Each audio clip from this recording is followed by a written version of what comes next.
ਤੁਸੀਂ ਮਾਫੀ ਭਾਵੇਂ ਨਾ ਕਹੋ, ਤੁਸੀਂ ਸਾਰੇ ਮੇਰੇ ਮਿੱਤਰ ਹੋ ਪੁਰਾਣੇ, ਸਾਰੀ ਉਮਰ ਮੈਨੂੰ ਬਾਚਦੇ ਹੋ, ਪਰ ਮੇਰਾ इखलाकी तौर पर माफ़ी मंगना बनता है क्योंकि बहुत ही ज़्यादा लेट हुए हैं। बस नहीं चलिया, ट्रैफिक जाम इन्ने सी, अंबाले ही पहला पौने घंटे का जाम, फिर इतने लालड़ू कोल जाम, फिर जीरकपुर कोल जाम, पता नहीं अज किस तरह से। तो वो पहला लेट होने लिए तुसीं बहुत वेट किया। ਤੁਹਾਡਾ ਇਹ ਇੱਕ ਤਰ੍ਹਾਂ ਦਾ ਮੇਰੇ ਸਿਰ ਬਹੁਤ ਵੱਡਾ ਅਹਿਸਾਨ ਹੈ, ਜਿਹਦੇ ਲਈ ਮੈਂ ਤੁਹਾਡਾ ਬਹੁਤ ਪਰਿਵਾਰ ਨੂੰ ਮਾਫੀ ਮੰਗਦਾ। ਤੇ ਅਸੀਂ ਕਿਸਾਨ ਮੋਰਚੇ ਨੂੰ ਦਿੱਲੀ ਦੀਆਂ ਬਰੂਹਾਂ ਤੇ ਚੱਲਦੇ ਹਾਂ, ਅੱਜ 105 ਦਿਨ ਹੋ ਗਏ ਨੇ। ਦੁਨੀਆ ਦਾ ਇਤਿਹਾਸਿਕ ਮੋਰਚਾ ਹੈ ਜਿੱਥੇ ਸਭ ਤੋਂ ਲੰਬਾ ਸਮਾਂ ਮੋਰਚਾ ਚੱਲਿਆ। ਉੱਥੇ ਸਭ ਤੋਂ ਵੱਧ ਅੱਜ ਤੱਕ ਦਾ ਪੀਸਫੁਲ ਮੋਰਚਾ ਔਰ ਸਭ ਤੋਂ ਵੱਧ ਪਾਰਟੀਸਪੇਸ਼ਨ ਵਾਲਾ ਮੋਰਚਾ ਇਹ ਰਿਹਾ। ਉਹ सरकार दा अपने राज हट च फसी है। तो असी ये फैसला किया है भी हुण जिहड़ी 5 स्टेटां दे विच इलैक्शन हो रही है, उत्थे असी टीमां बनाईयां, सारे स्टेटां दे विच वो जाके असी प्रचार करांगे भी जिन्हों मर्जी वोट दिओ, सिर्फ बीजेपी नूं सज़ा दिओ, उहनूं वोट नहीं देनी।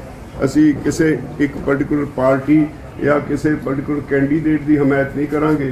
असी सिर्फ ये बेनती करन जावांगे कि बीजेपी नूं वोट ना दी जाए। तो इहदे लई अज सर हरमीत सिंह कादियां, मैं सर गुरनाम सिंह तो सीधे आउणगे एयरपोर्ट ते। असी अज कलकत्ते जावांगे ते कल नूं उत्थे एक रैली भी होएगी और असी 294 उत्थे हलके ने असैंबली दे 294 गड्डियां कल नूं हरी झंडी दे के हर हल्के च एक गड्डी लिटरेचर वंडण वास्ते किसान मोर्चे के संबंध उत्थों कल नूं असी उन्हां नूं तोरांगे सारे हल्कियां दे विच। जिथे हर रोज़ तकरीबन 3 तो 4 रैलियां एक ग्रुप एड्रैस करेगा।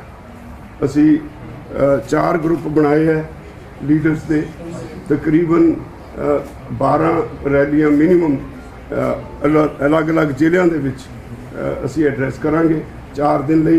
फिर आसाम 2 टीमां जा चुकी हैं, पिछे बंगाल वाली टीमां फिर उत्थे आसाम चलियां जाणगियां। असी केरला जावांगे। इस तरह जिद्दां जिद्दां जिहदी ड्यूटी जिथे लगी है सारे असी बीजेपी के विरुद्ध प्रचार करन लई उन्हां सारियां सूबियां विच जावांगे।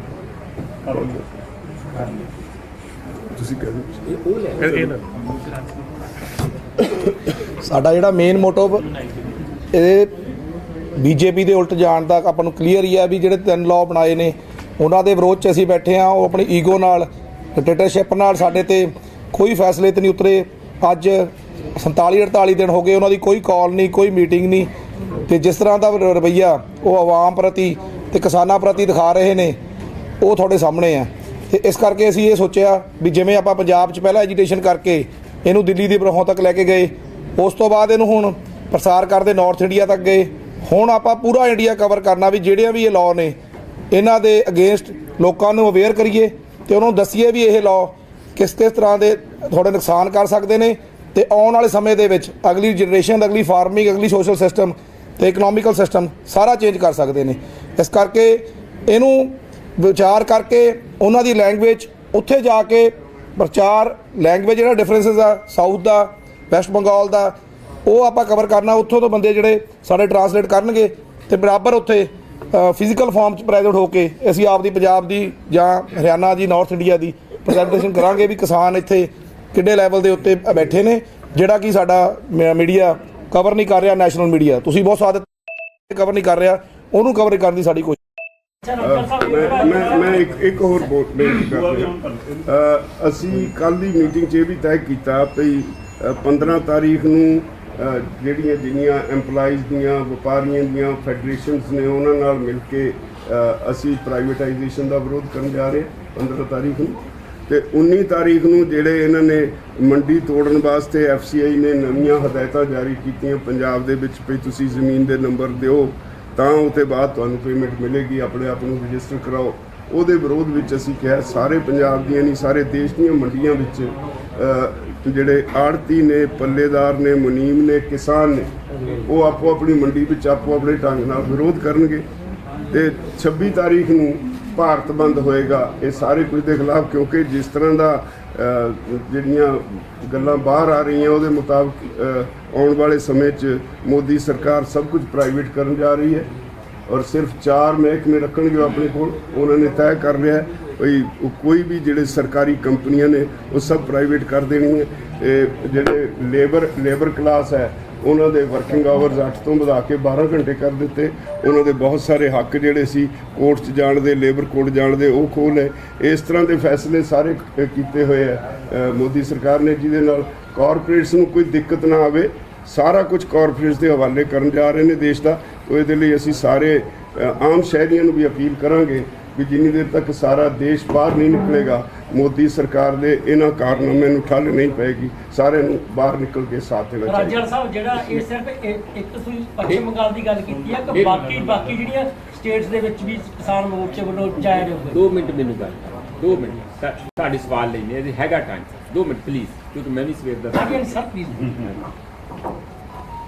ਮੈਂ ਤੁਹਾਡਾ ਬਹੁਤ ਧੰਨਵਾਦੀ ਹਾਂ ਕਿ ਤੁਸੀਂ ਬੜੀ ਪੇਸ਼ੈਂਸ ਦੇ ਨਾਲ ਇਸ ਮਹਾਯੁੱਧ ਦੇ ਵਿੱਚ ਜਿਹੜਾ ਦੇਸ਼ ਦੇ ਵਿੱਚ ਇੱਕ ਨਵਾਂ ਇਨਕਲਾਬ ਲਿਆਉਣ ਜਾ ਰਿਹਾ ਉਹਦੇ ਵਿੱਚ ਸ਼ਾਮਲ ਹੋਏ ਆ। ਤੁਸੀਂ ਐਕਟਿਵਲੀ ਦਿਲਚਸਪੀ ਲੈ ਕੇ ਇਸ ਸਾਰੇ ਮੈਸੇਜ ਨੂੰ, ਸੁਨੇਹੇ ਨੂੰ ਤੁਸੀਂ ਦੂਰ ਦਰਾਡੇ ਦੇਸ਼ ਵਿਦੇਸ਼ ਵਿੱਚ ਲਗਾਤਾਰ ਪਹੁੰਚਾਉਂਦੇ ਆ। ਮੈਂ ਮੀਡੀਆ ਦਾ ਇੱਕ ਵਾਰੀ ਫਿਰ ਬਹੁਤ ਧੰਨਵਾਦੀ ਹਾਂ। ਦੂਸਰੀ ਗੱਲ ਕਿ ਜੋ ਇੱਕ ਪਾਸੇ मैं ये कहूँगा कि काउंटर रेवोल्यूशनरी फोर्सेज जिस तरीके नाल मोदी जी वालों एक बड़े ही प्लान ढंग दे नाल मजदूरां, किसानां, दलितां सारियां उपर वड्डे पद्धर ते लगातार हमला किया जा रहा और कोरोना की आड़ दे विच जिस तरीके नाल ये किया गया वो साडे सारियां दे सामने है। 44 कानून लेबर दे तोड़ के 4 लेबर कोड तुसीं बनाते आ जिहदे विच सीधा कारपोरेटां नूं खुल्लियां छुट्टियां दे दित्तियां और एक पासे पार्लीमेंट के अंदर देश का प्रधानमंत्री ये गल कहे कि MSP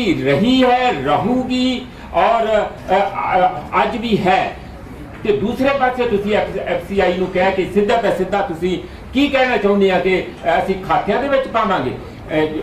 ਜਿਹੜੇ ਟੈਨੈਂਟ ਕਿੱਥੇ ਜਾਣਗੇ, ਜਿਹੜੇ ਕਿਰਾਏ ਤੇ ਜ਼ਮੀਨ ਲੈ ਕੇ ਕਰਦੇ ਆ, ਠੇਕੇ ਤੇ ਜ਼ਮੀਨ ਲੈ ਕੇ ਕਰਦੇ ਆ, ਉਹ ਕਿੱਥੇ ਜਾਣਗੇ? ਔਰ ਜਿਹੜੇ ਬਾਕੀ ਆੜਤੀਆ ਦਾ ਸਿਸਟਮ ਆ ਉਹ ਕਿੱਥੇ ਜਾਊਗਾ? ਮੰਡੀਆਂ ਖਤਮ ਕਰਨ ਵੱਲ ਚੱਲੇ। ਮੈਂ ਤੁਹਾਨੂੰ ਕਹਿਣਾ ਇਹ ਚਾਹੁੰਦਾ ਆ ਵੀਰੋ ਕਿ ਇਸ ਲੜਾਈ ਨੂੰ ਸਿਰਫ ਕਿਸਾਨਾਂ ਦੀ ਲੜਾਈ ਤੱਕ ਸੀਮਿਤ ਹੋ ਕੇ ਨਾ ਦੇਖੋ। ਇਹ ਹਰ ਉਸ ਵਿਅਕਤੀ, ਵੀਰ, ਭੈਣ, ਭਰਾ ਦੀ ਲੜਾਈ ਹੈ। ਜਿਸ ਤਰ੍ਹਾਂ ਤੁਸੀਂ अंग्रेजों तो देश को आजाद कराने वेले वड्डे पद्धर ते कुर्बानियां दित्तियां, पंजाब और पश्चिमी बंगाल ने खास तौर पर कुर्बानियां दित्तियां, ये इतिहास है। उस तरीके अज फिर ये 2 सिरे जिहड़े देश दे आ, पश्चिमी बंगाल ते खास करके जिहड़ा पंजाब आ, वो वड्डे पद्धर ते इस गल दे उत्ते इस आज़ादी दी जंग दे विच शामिल होण जा रहे आ। ये आज़ादी दी जंग इन्हां कारपोरेटां तो, इन्हां इस किस्म के प्राइवेटाइजेशन के युग तो और जिहड़ी साडी अनपढ़ता और जिहड़ी साडी सेहत सेवावां दे विच जिन्ना धांधली है, उन्हां सारियां गल्लां तो एक वड्डा महाज जिहड़ा किसानां दी लीडरशिप विच जिहड़े कि बहुत ही सूझ-बूझ दे नाल अज तक इस मूवमेंट नूं अगे वधा रहे आ और वो चल पिया। और इस मैनूं चंगी खबर मैं तुहानूं ये दिन्ना आ कि समुचे देश दे विच इन्ना ज़्यादा वड्डा हंगारा आ। मैं हुणे मैनूं पश्चिमी बंगाल तो 2 फोन आए आ, उत्थे इन्ने वड्डे पद्धर ते ऑलरेडी लोग उत्साहित हैगे आ। और इस तरीके नाल जिवें राजेवाल जी ने दस्सिया कि मैनूं लगदा कि मोदी नूं बहुत बुरे तरीके दे नाल पुठे मूँह वो बंगाली सुट्टण लई इस वेले उत्थे दी बंगाल दी धरती ते तैयार आ। असीं इसे उम्मीद दे नाल उत्थे चले आ और अपना जिहड़ा सुनेहा देण चले आ। बहुत बहुत धन्यवाद। इस तरह कई एक तो 5 जो जिहड़ियां स्टेटां चोण हो रही है ਉੱਥੇ ਤਾਂ ਅਸੀਂ ਜਾ ਹੀ ਰਹੇ ਤੋਂ ਬਿਨਾਂ ਪਿਛਲੇ ਜਿਹੜੇ ਹੁਣ ਤੱਕ, ਕਿਉਂਕਿ ਪੰਜਾਬ ਤੋਂ ਅੰਦੋਲਨ ਸ਼ੁਰੂ ਹੋਇਆ, ਫਿਰ ਹਰਿਆਣਾ ਇਹਦੇ ਵਿੱਚ ਜੁੜਿਆ, ਉਹਦੇ ਬਾਅਦ UP, ਉੱਤਰਾਖੰਡ, ਰਾਜਸਥਾਨ, ਨੇੜੇ ਦੀਆਂ ਸਟੇਟਾਂ ਸਾਰੀਆਂ ਜਿਹੜੀਆਂ ਉੱਥੇ ਬੈਠੀਆਂ ਨੇ ਧਰਨੇ ਤੇ ਇਹ ਜੁੜੀਆਂ। ਇਹ ਵੀ ਅਸਲੀਅਤ ਹੈ ਵੀ ਉਹਦੇ ਬਾਅਦ ਵੱਧਦਾ ਇਹ ਅੰਦੋਲਨ ਅੱਜ 21 ਰਾਜਾਂ ਵਿੱਚ ਫੈਲ ਗਿਆ। ਬੜਾ ਐਕਟਿਵਲੀ ਲੋਕ ਇਹਦੇ ਵਿੱਚ ਪਾਰਟਿਸਿਪੇਟ ਕਰ ਰਹੇ ਨੇ। ਤੇ ਇੱਕ ਤੁਸੀਂ ਮੇਰੇ ਨਾਲੋਂ ਬਿਹਤਰ ਜਾਣਦੇ ਹੋ, ਇਤਿਹਾਸ ਹੈ ਸਾਡਾ। पता नहीं कुदरत वाले ने किदां लिखिया, हर अंदोलन की शुरुआत पंजाब चों हुंदी है। आज़ादी की लड़ाई पंजाब चों सब तो वध कुर्बानियां ਐਮਰਜੈਂਸੀ ਦੇ ਖਿਲਾਫ ਅਸੀਂ ਲੜੇ। ਹੁਣ ਇਸ ਅੰਦੋਲਨ ਦਾ ਮੁੱਢ ਵੀ ਵੱਜਾ ਤਾਂ ਪੰਜਾਬ 'ਚੋਂ ਵੱਜਾ ਤੇ ਬਾਕੀ ਲੋਕ ਨਾਲ ਸ਼ਾਮਲ ਹੁੰਦੇ ਗਏ। ਅਸੀਂ ਬੰਗਾਲ ਦੇ ਲੋਕਾਂ ਨੂੰ ਇਹ ਵੀ ਕਹਿਣ ਵਾਲੇ ਹਾਂ ਵੀ ਜਦੋਂ ਆਜ਼ਾਦੀ ਦੀ ਲੜਾਈ ਹੋਈ ਸਹੀ ਮਾਅਨੇ ਵਿੱਚ ਪੰਜਾਬ ਤੇ ਬੰਗਾਲ ਨੇ ਲੜੀ। ਪੰਜਾਬ ਔਰ ਬੰਗਾਲ ਦੇ ਲੋਕ ਸੀ ਜਿਨ੍ਹਾਂ ਦੀ ਕੱਟ-ਵੱਢ ਹੋਈ। ਅਸੀਂ ਆਪੋ ਵਿੱਚ ਹੀ ਭਰਾਵਾਂ ਨੂੰ ਉਹ ਜਿਹੜੇ ਬੰਗਲਾਦੇਸ਼ 'ਚ ਗਏ, ਪਾਕਿਸਤਾਨ 'ਚ ਗਏ, ਉਹ ਵੱਡੇ ਜਿਹੜੇ ਉੱਧਰੋਂ ਆਏ ਉਹਨਾਂ ਨੇ ਵੱਢਿਆ। ਉਹ ਆਜ਼ਾਦੀ ਦੀ ਲੜਾਈ ਸਭ ਤੋਂ ਵੱਡਾ ਹਿੱਸਾ ਇਹਨਾਂ ਦੋਨਾਂ ਰਾਜਾਂ ਦਾ ਸੀ ਤੇ ਹੁਣ ਵੀ ਇਸ ਅੰਦੋਲਨ ਵਿੱਚ ਅਸੀਂ ਉਮੀਦ ਕਰਾਂਗੇ ਵੀ ਇਹ ਦੋਵੇਂ ਰਾਜ ਫਿਰ ਅਹਿਮ ਰੋਲ ਅਦਾ ਕਰਨਗੇ। ਸਾਰੀਆਂ ਸਟੇਟਾਂ ਵਿੱਚ ਅਸੀਂ ਕਿਸਾਨਾਂ ਨੂੰ ਤਾਂ ਅਪੀਲ ਕਰਨੀ ਹੈ, ਆਮ ਲੋਕਾਂ ਨੂੰ ਜਿਸ ਤਰ੍ਹਾਂ ਦਾ ਹੁਣ ਲੇਟੈਸਟ ਆਈ ਜਾ ਰਿਹਾ ਬਾਹਰ ਜੋ ਕੁਝ ਮੋਦੀ ਸਰਕਾਰ ਕਰਨ ਜਾ ਰਹੀ ਹੈ, ਕਿਸੇ ਵਰਗ ਨੂੰ ਬਖਸ਼ਣਾ ਨਹੀਂ ਇਹਨਾਂ ਨੇ। ਤੋ ਇਸ ਲਈ ਅਸੀਂ ਸਾਰੇ ਦੇਸ਼ ਵਿੱਚ ਜਾਵਾਂਗੇ, ਭਾਵੇਂ ਸਾਨੂੰ ਸਪੋਰਟ ਮਿਲਦੀ ਹੈ। ਅਸੀਂ ਆਉਣ ਵਾਲੇ ਦਿਨਾਂ ਵਿੱਚ ਆਪਣੀਆਂ ਟੀਮਾਂ ਬਣਾ ਕੇ ਹਰ ਰਾਜ ਵਿੱਚ ਜਾ ਕੇ ਲੋਕਾਂ ਨੂੰ ਵੱਡੀਆਂ ਰੈਲੀਆਂ ਕਰਕੇ ਇਹ ਅੰਦੋਲਨ ਨੂੰ ਹੋਰ ਤੇਜ਼ ਕਰਨ ਲਈ ਕਹਾਂਗੇ। ਰਾਜੇਵਾਲ ਸਾਹਿਬ, ਮੋਦੀ ਸਰਕਾਰ ਵੱਡਾ ਦੋਸ਼ ਲਾ ਰਹੀ ਹੈ ਕਿ ਕਿਸਾਨ ਜਥੇਬੰਦੀਆਂ ਸਿਆਸਤ ਕਰ ਰਹੀਆਂ ਨੇ, ਇਹ ਮੋਦੀ ਨੂੰ ਡੀਫੇਮ ਕਰ ਰਹੀਆਂ ਨੇ। ਇਹਨਾਂ ਵਿੱਚ ਕਾਮਰੇਡ ਨੇ, ਉਹਨਾਂ ਦਾ ਕੰਮ ਹੀ ਇਹੀ ਹੈ ਵੀ ਸਰਕਾਰਾਂ ਵਿਰੁੱਧ ਲੜਨਾ। ਜਦੋਂ ਤੁਸੀਂ ਕੋਲਕਾਤਾ ਜਾਓਗੇ ਜਾਂ ਤੁਸੀਂ ਬਿਹਾਰ ਜਾਓਗੇ, ਉੱਥੇ ਜਾ ਕੇ ਕਹੋਗੇ ਕਿ ਬੀਜੇਪੀ ਨੂੰ ਵੋਟ ਨਾ ਪਾਓ, ਉਹਦਾ ਅਰਥ ਇਹੀ ਹੈ ਕਿ ਤੁਸੀਂ ਕਿਸੇ ਹੋਰ ਦੀ ਸਪੋਰਟ ਕਰ ਰਹੇ ਜਾਂ ਕੋਈ ਹੋਰ ਜਿੱਤੇਗਾ ਤੇ ਲੱਗੂਗਾ ਨਹੀਂ ਕਿ ਤੁਹਾਡੇ ਤੇ 25 ਸਟੈਂਪ ਲੱਗ ਗਏ। ਦੇਖ ਲਓ, ਇਹ ਤਾਂ ਹੁਣ ਵੋਟਾਂ ਵੀ ਮੰਗ ਰਹੇ ਨੇ ਤੇ ਸਿਆਸਤ ਕਰ ਰਹੇ ਨੇ। ਨਹੀਂ, ਇਸ ਤਰ੍ਹਾਂ ਨਹੀਂ। ਅਸੀਂ ਕਿਸੇ ਪਰਟੀਕੂਲਰ ਕੈਂਡੀਡੇਟ ਕਿਸੇ ਪਾਰਟੀ ਵਾਸਤੇ ਵੋਟ ਨਹੀਂ ਮੰਗਾਂਗੇ। ਉੱਥੇ 3-4 ਪਾਰਟੀਆਂ ਹੋਰ ਵੀ ਹੋ ਸਕਦੀਆਂ। ਅਸੀਂ ਸਿਰਫ ਤੇ ਸਿਰਫ ਬੀਜੇਪੀ ਦਾ ਵਿਰੋਧ ਕਰਨ ਲਈ ਜਾਵਾਂਗੇ। ਤਾਂ ਇਹ ਬੜੀ ਸਾਫ਼ ਗੱਲ ਹੈ। ਬਾਕੀ ਮੋਦੀ ਸਰਕਾਰ ਦੇ ਕੋਲ ਕਹਿਣ ਲਈ ਕੁਝ ਨਹੀਂ।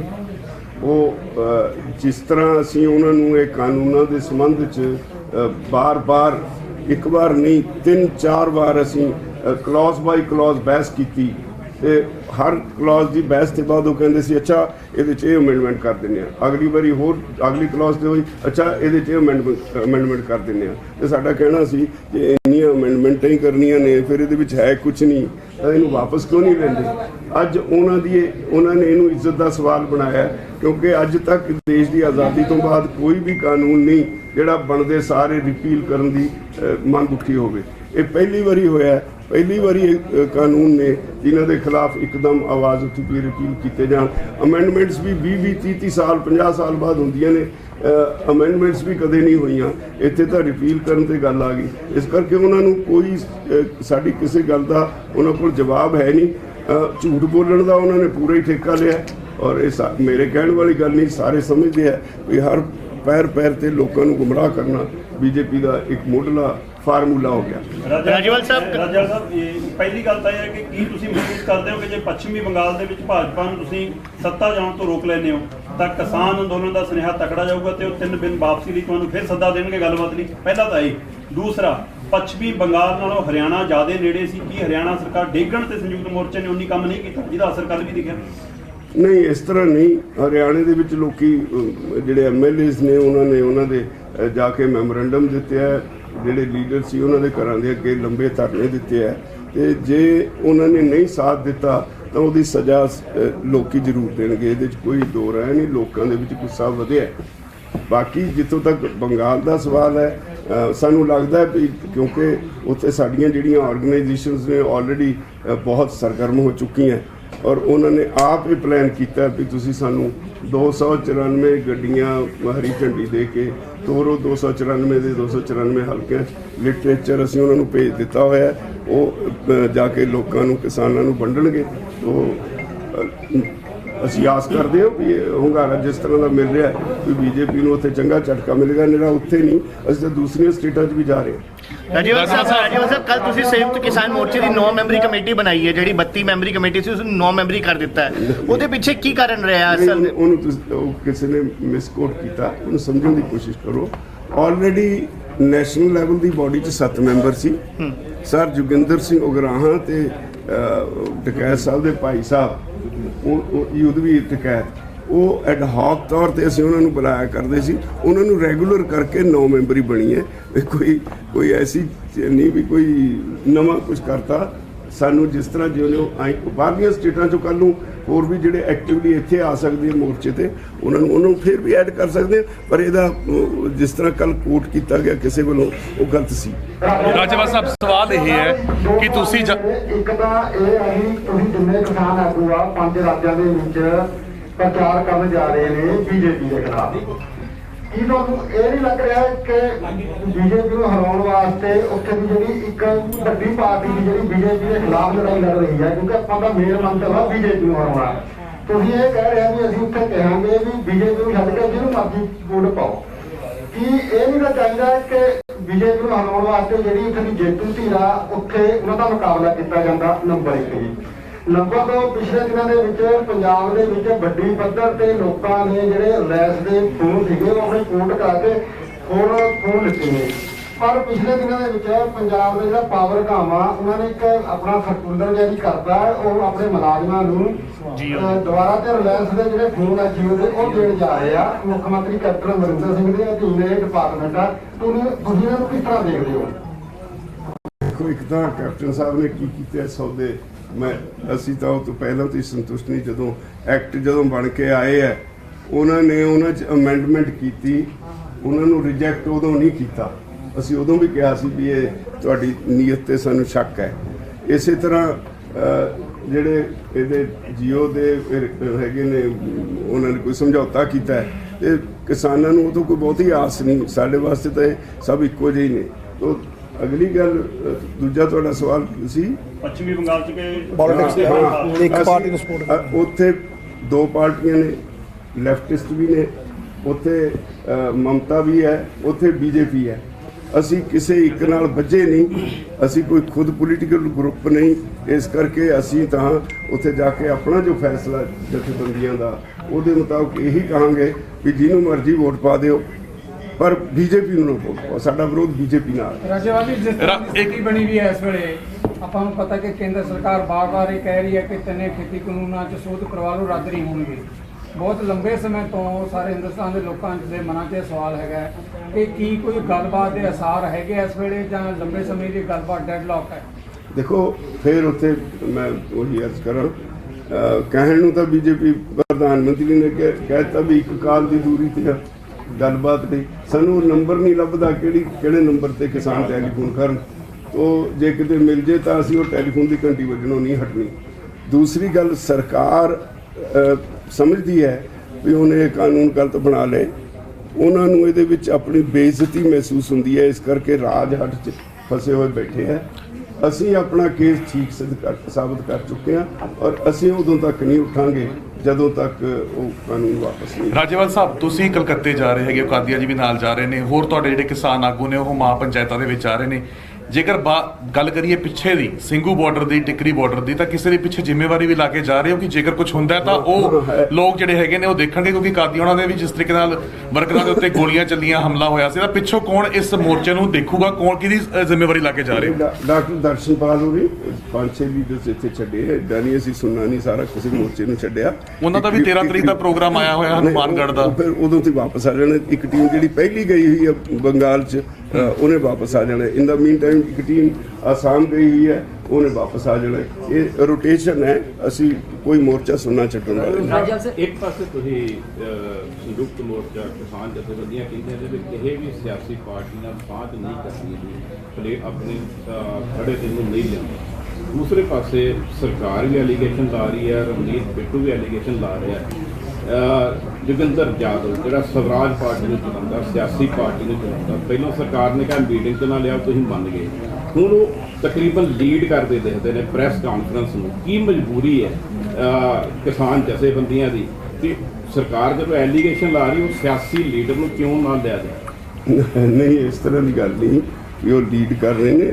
ਕੋਈ ਵੀ ਫੈਸਲਾ ਉਹਨਾਂ ਨੂੰ ਇਕੱਲਿਆਂ ਨੂੰ ਕੋਈ ਕਰਨ ਦਾ ਅਧਿਕਾਰ ਨਹੀਂ। ਬਕਾਇਦਾ 6-6 ਘੰਟੇ ਮੀਟਿੰਗਾਂ ਚੱਲਦੀਆਂ, ਉਹ ਤੋਂ ਬਾਅਦ ਜੋ ਫੈਸਲਾ ਹੁੰਦਾ ਕਈ ਵਾਰੀ ਹੋ ਜਾਂਦਾ ਹੈ ਜੇ ਲੀਡਰ ਗੈਰ ਹਾਜ਼ਰ ਹੋਣ, ਉਹ ਐਡਰੈਸ ਕਰਦੇ ਆ। ਆਮ ਤੌਰ ਤੇ ਸਾਡਾ ਤਰੀਕਾ ਇਹ ਹੈ ਵੀ ਜਿਹੜੀ ਮੀਟਿੰਗ ਹੁੰਦੀ ਹੈ, ਜਿਹੜਾ ਉਸ ਦਿਨ ਦਾ ਪ੍ਰਧਾਨ ਹੁੰਦਾ ਹੈ ਉਹ ਮੇਨਲੀ ਐਡਰੈਸ ਕਰਦਾ, ਉਹਦੇ ਨਾਲ 2-4 ਹੋਰ ਬੈਠ ਜਾਂਦੇ ਨੇ, ਉਹੀ ਰੋਜ਼ ਪ੍ਰੈਸ ਨੂੰ ਐਡਰੈਸ ਕਰਦੇ ਨੇ। ਮੇਰਾ ਸਵਾਲ ਹੈ ਕਿ ਉਹ ਸਿਆਸੀ ਪਾਰਟੀ ਦਾ ਲੀਡਰ ਹੈ?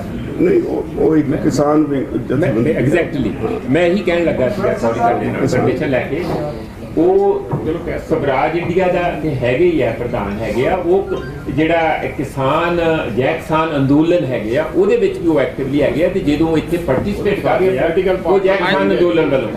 ਅੱਜ ਤਾਂ ਪ੍ਰੋਫੈਸਰ ਸਾਹਿਬ ਹੋਰ ਵੀ ਕਈ ਪਾਰਟੀਆਂ ਦੇ ਹੈਗੇ ਨੇ ਇਸ ਤਰ੍ਹਾਂ ਦੇ, ਕਹਿਣ ਦਾ ਮਤਲਬ ਤਾਂ ਹੈ ਵੀ ਜਦ ਸਿਆਸੀ ਉਹ ਜੁੜ ਗਏ ਨੇ ਤਾਂ ਆਖਰ ਉਹਨਾਂ ਦੀ ਸ਼ਮੂਲੀਅਤ ਤੇ ਵਾਰੀ-ਵਾਰੀ ਸਵਾਲ ਉੱਠਦੇ ਨੇ, ਉਹ ਫਿਰ ਸਾਰਿਆਂ ਦੀ ਦੇਖੋ ਹੈਗੇ ਨੇ ਸਭ ਦੇ, ਪਰ ਕੁਝ ਲੋਕ ਐਕਟਿਵਲੀ ਕੰਮ ਕਰ ਰਹੇ ਨੇ, ਕੁਝ ਦਿਖਾਵੇ ਵਾਸਤੇ। ਰਵਨੀਤ ਬਿੱਟੂ ਕਿਉਂ ਜ਼ਿਆਦਾ ਐਕਟਿਵ ਕਿਸਾਨ ਅੰਦੋਲਨ ਤੇ ਬੋਲਦੇ ਨੇ?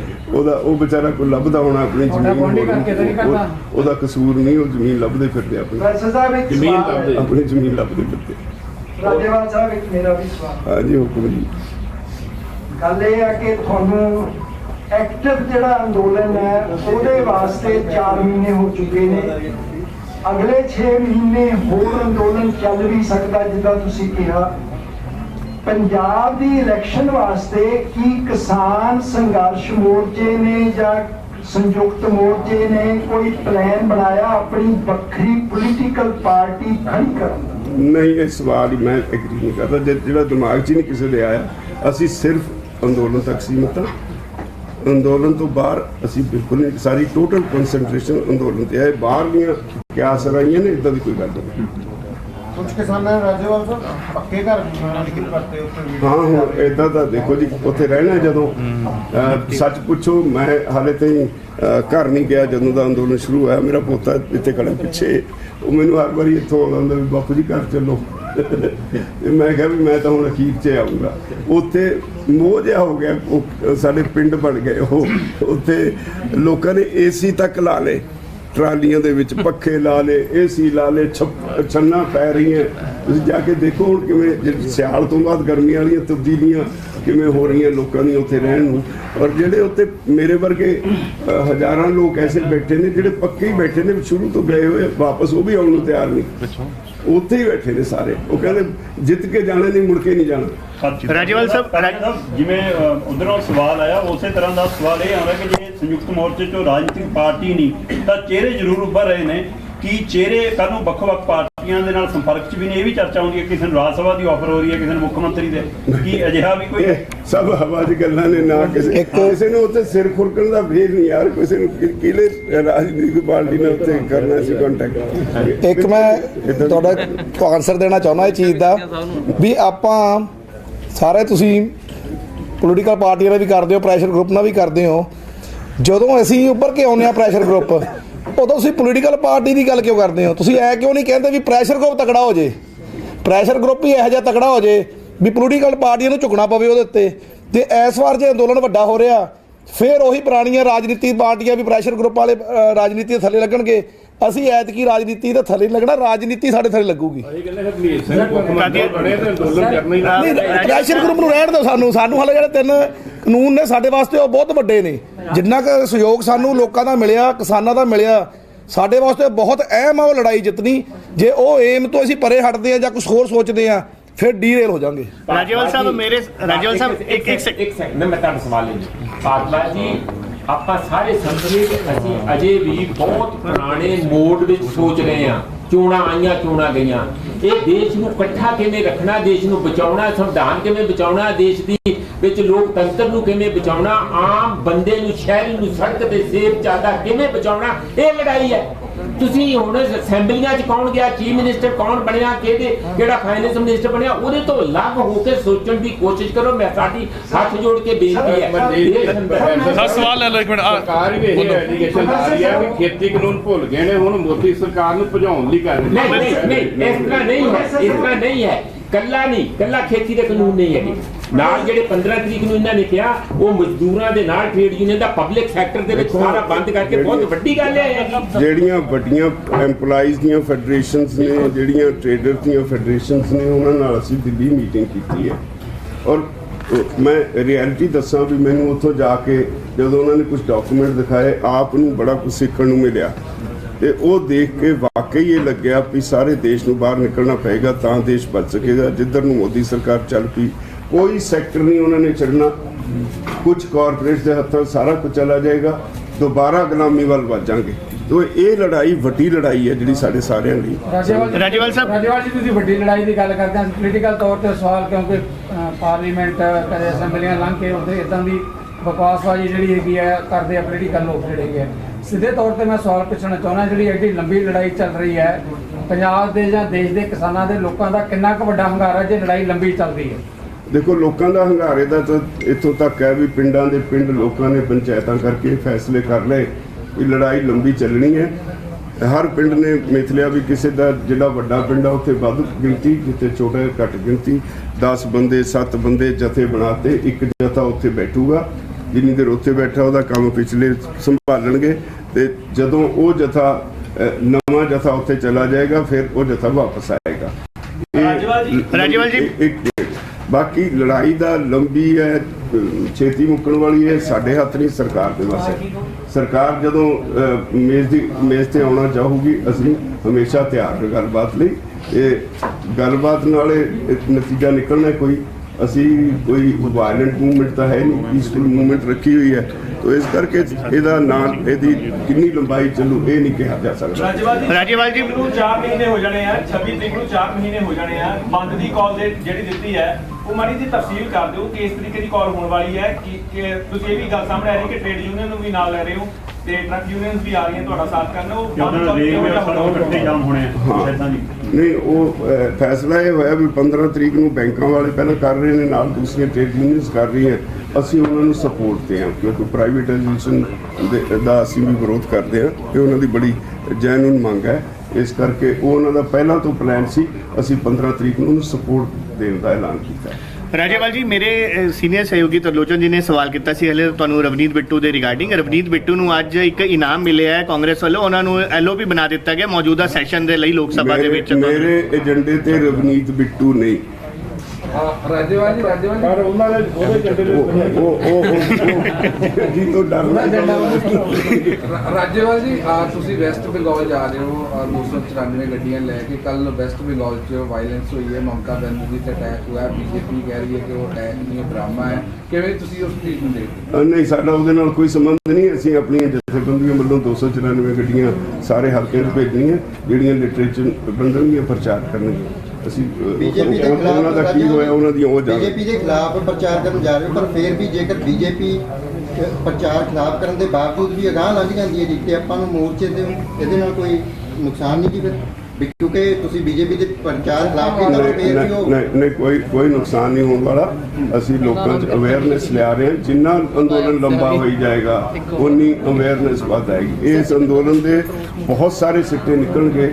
ਸਿਰਫ 3 ਕਾਨੂੰਨਾਂ ਤੱਕ ਸੀਮਤ ਨਹੀਂ ਰਹਿਣਾ। ਜਿਹੜਾ ਇਸ ਵੇਲੇ ਦੀ ਇਸ ਅੰਦੋਲਨ ਤੋਂ ਪਹਿਲਾਂ ਦੀ ਸਥਿਤੀ ਇਹ ਸੀ, ਮੋਦੀ ਦੇ ਵਿਰੁੱਧ ਕੋਈ ਅੰਦੋਲਨ ਕਰਨ ਲਈ ਤਿਆਰ ਨਹੀਂ ਸੀ। ਹੁਣ ਲੋਕੀ ਬਾਹਰ ਨਿਕਲੇ ਆ, ਤਾਂ ਇਸ ਅੰਦੋਲਨ ਦਾ ਬਹੁਤ ਕੁਝ ਬਹੁਤ ਪਾਸੇ ਮਲਟੀ। ਸਰ ਤੁਸੀਂ ਕਿਹਾ ਵੀ ਕੋਈ ਅਸਰ ਨਹੀਂ ਪਏਗਾ ਜੇ BJP ਅੱਗੇ ਲੰਘ ਵੀ ਜਾਂਦੀ ਹੈ। ਅਭੀ ਅਸੀਂ ਅਵੇਅਰ ਕਰਨ ਜਾ ਰਹੇ ਹਾਂ ਲੋਕਾਂ ਨੂੰ। ਹਰਿਆਣੇ ਦੇ ਲੋਕ ਅਵੇਅਰ ਨਹੀਂ ਹੋਏ, ਜਿਹੜਾ ਕੱਲ ਮਤਾ ਪਾਇਆ ਗਿਆ ਹਰਿਆਣਾ ਵਿਧਾਨ ਸਭਾ ਦੇ ਵਿੱਚ, ਉਹ ਫਿਰ ਵੀ BJP ਵੱਲੋਂ ਨਹੀਂ, ਉਹ MLA ਅਵੇਅਰ ਨਹੀਂ ਹੋਏ, ਲੋਕੀ ਤਾਂ ਅਵੇਅਰ ਹੋਇਆ। ਲੋਕਾਂ ਨੇ ਤਾਂ ਜਾ ਕੇ ਮੰਗ ਕੀਤੀ, ਉਹਨਾਂ ਨੂੰ ਮੈਮੋਰੈਂਡਮ ਦਿੱਤੇ, ਉਹਨਾਂ ਦੇ ਘਰਾਂ ਦੇ ਨੋਟਿਸ ਲਾਇਆ। ਲੋਕੀ ਤਾਂ ਉਹਨਾਂ ਦੇ ਘਰ ਅੱਗੇ ਧਰਨੇ ਤੇ ਹੀ ਬੈਠੇ ਆ। MLA ਅਵੇਅਰ ਨਹੀਂ ਹੋਏ। ਉਹਨਾਂ ਨੇ ਤਾਂ ਇੱਥੇ ਤੱਕ ਕਹਿ ਦਿੱਤਾ ਲੋਕਾਂ ਨੇ ਵੀ ਆ ਤਾਂ ਸਰਕਾਰ ਤੋਂ ਬਾਹਰ ਆਓ, ਨਹੀਂ ਫਿਰ ਪਿੰਡਾਂ ਵਿੱਚ ਨਾ ਆਇਓ।